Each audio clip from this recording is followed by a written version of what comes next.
day one of YFC's trip to Kenya. We're staying in this amazing guest house and there's a lovely garden, and we're going to go into town and see what today brings. So it's day 2 now. Yesterday we popped into town, changed some money over, had a meal at a restaurant, and then had a Swahili lesson at the guest house here. And this morning we've been to a school and met a load of really nice kids. They were super friendly, like coming up to you and shaking your hand and asking your name, where are you from, and the English was quite good, and we managed to speak a little bit of Swahili back to them, which was good. I'm happy because we are second now. My feet are wet. I'm happy, so happy today. Then we also went to a hospital and we started working at the farm there, and the farms here are just so different to everything back at home. It's crazy. We're sort of breaking up the ground to make it finer, and it's crazy because at home we just jump on a tractor and it's done within seconds, but here it's all manual labour. And on the farm there's also cows, pigs, chickens and goats, but there's only like groups of like no more than 10 of the animals. It's day 3 of the Kenya trip, and this morning we're all going out to safari and hopefully see some good animals.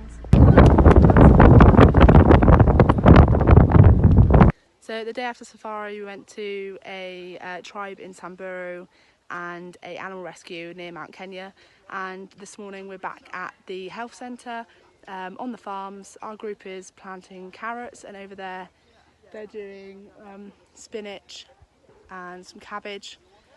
We're currently planting the seeds by hand and covering it over in soil, and there'll be an irrigation system put in for watering them. So today we're at an organic farm learning about what they're doing here, how they're planting everything.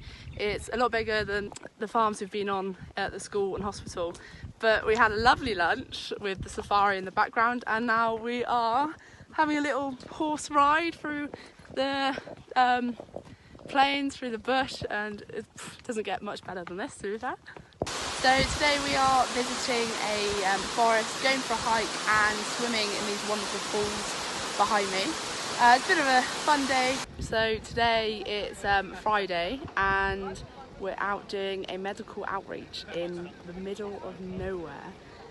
It's actually really amazing. We've gone up north, I think, to see a lot of Maasai people that travel around with livestock, and their whole livelihood is just based out in plain/desert sort of areas with their flocks of sheep. So you can see the goats there. There'd be usually a person walking around with them, and they all just walk to this random little tin shed that we've rocked up at for medical treatment if they need. So there's a line of people queuing up already, and as we got off the bus everyone was like making their way over. There's a couple there as well. So we've gone a bit further out, and now we're at a small holding, little settlements. There's little tin sheds everywhere and huts and stuff, and we've still got the livestock jumping around.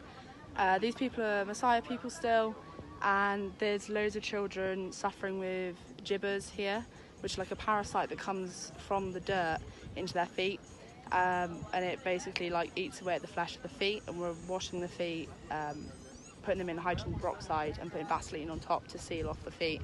But it's really sad because we brought some shoes with us. One of the volunteers, Chloe, brought some, and there's not enough to go around. So some of these kids are being treated, and then they're having just to carry on and walk around barefoot with Vaseline feet, less likely to get better without shoes. So we've given out some Primark flip-flops, and they're £1 at home. It's just crazy to think that we take that as as meaningless at home, and it would make such a big difference with stopping gibbers out here.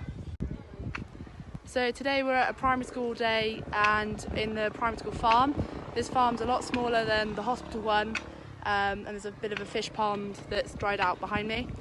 We're growing potatoes and spinach, maize and beans and potatoes this morning, and they're all going to be used to feed vulnerable kids from some of the slum areas and the areas of poverty within the town.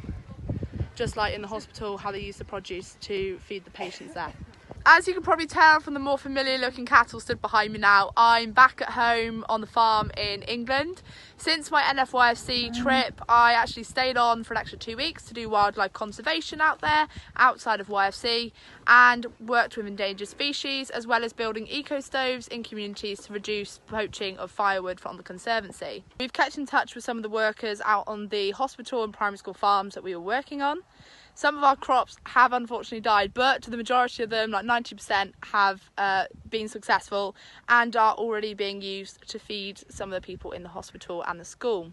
The YFC Travel scheme was absolutely brilliant. I hope you can see that I've done so much of the touristy sides of travelling. I've seen so much of Kenya and its culture, as well as made a difference to some of the communities and some of the people that we met out there. If you're a YFC member thinking about doing a YFC travel scheme, go and do it, because they are absolutely incredible.